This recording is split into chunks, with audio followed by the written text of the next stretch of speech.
Bonjour, en ce mois de septembre 2021, c'est aussi la rentrée pour votre rendez-vous cinéma-série de Campus Protestant sur les écrans, avec au programme un gros plan sur un film tout fraîchement sorti en salle et en écho, quelques recommandations qui vont bien avec.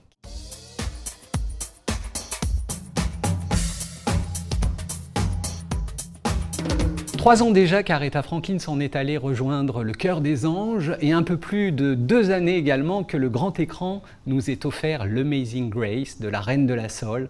Le temps passe, mais sa voix reste pour moi et pour tant de gens une référence incontournable, un repère musical comme nul autre. Comment alors passer à côté de Respect, sorti mercredi 8 septembre, où Jennifer Hudson incarne Aretha ? Un biopic qui retrace son accession à la gloire, et ce, jusqu'à ses 30 ans. Dieu écrit droit avec des lignes courbes, a dit Paul Claudel en traduisant un proverbe portugais.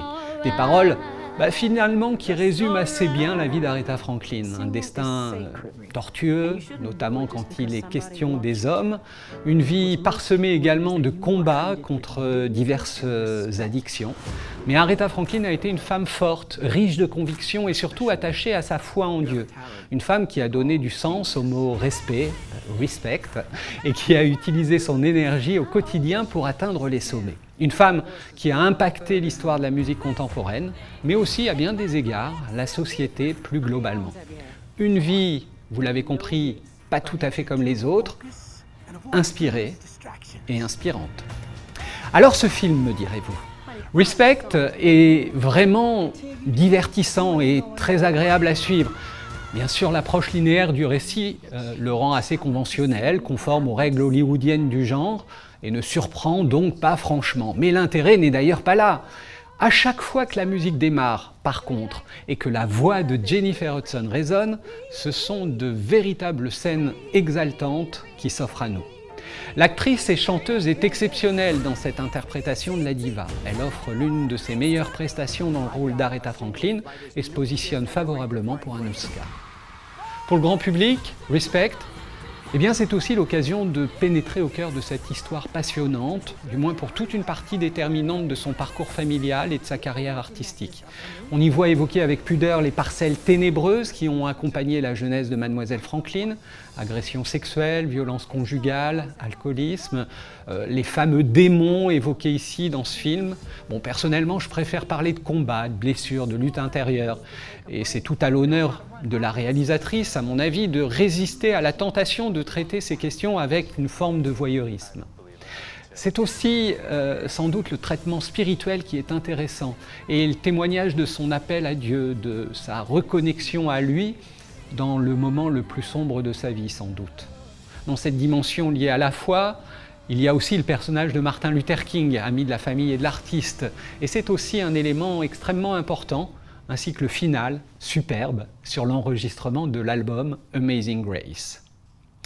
Pour ce qui est de la totalité de l'histoire d'Aretha Franklin, si complexe, extraordinaire et émouvante, je ne peux que vous recommander d'aller vous plonger en plus dans une bonne biographie. Alors oserais-je ? Allez, oui, je n'y résiste pas, car il m'a accompagné intérieurement tout au long des 2h25 de visionnage de Respect.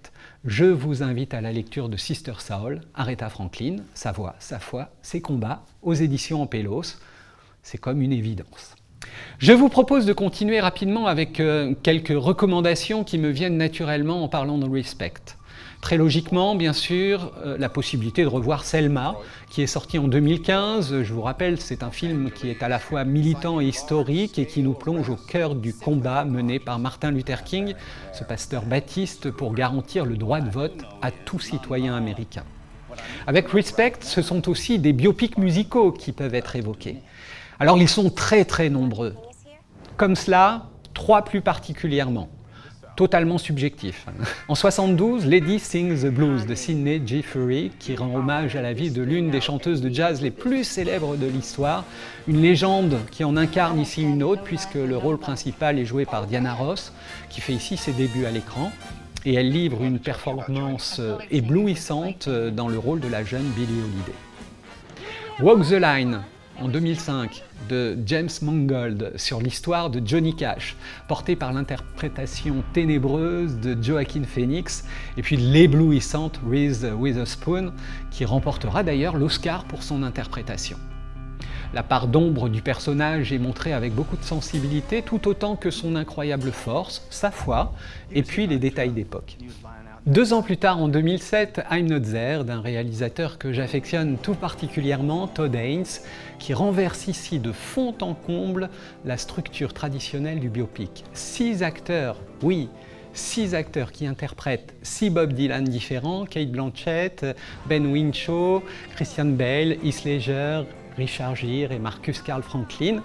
Le résultat est un tour de force éblouissant, ambitieux, qui offre une image complexe d'un artiste tout à fait à part. On aime parler séries sur les écrans également, alors derrière Respect, eh bien, c'est sans doute l'occasion de regarder Godfather of Harlem de Chris Brancato, qui était aussi derrière la série Narcos. C'est à voir sur MyCanal. Des épisodes qui se déroulent dans le Harlem des années 60. On y retrouve d'ailleurs celui qui incarne le pasteur C.L. Franklin, père d'Aretha dans Respect, ici comme acteur et producteur. Je parle de Forest Whitaker. Une série ambitieuse, construite dans un mouvement croisé entre thriller mafieux et lutte pour les droits civiques, personnages de fiction et puis héros de l'histoire. Alors revivez la saison 1 évidemment, mais découvrez également la saison 2 qui sort justement actuellement. Enfin, et pour finir, comment ne pas souligner quand même qu'après Respect, eh bien on peut aussi se faire un vrai plaisir en se passant le film culte sorti en 1980, The Blues Brothers, où vous pourrez voir ou revoir en chair et en os et en voix Miss Aretha Franklin dans une scène gravée dans les annales du cinéma musical. Elle y interprète la propriétaire du Soul Food Café qui transforme son établissement en piste de danse et fait swinger les Blues Brothers au son de Think. Les Blues Brothers en costume bien sûr et cravate noire. Sur les écrans, c'est fini, mais rendez-vous très bientôt sur Campus Protestant. Et puis à vous tous, très bonne toile. Regardez, prenez du plaisir et méditez sur ce que vous aurez vu. Au revoir.